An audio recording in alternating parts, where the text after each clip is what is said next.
صباح الخير لكل حدا بيسمعنا على أثير الشمال السوري.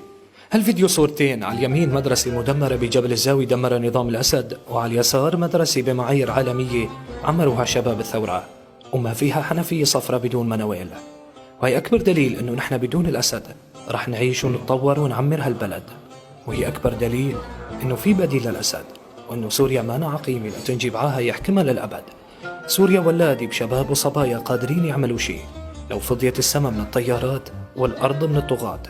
اسم هالمدرسة غزة، مو تسجيل موقف أو إظهار مشاعر تعاطف.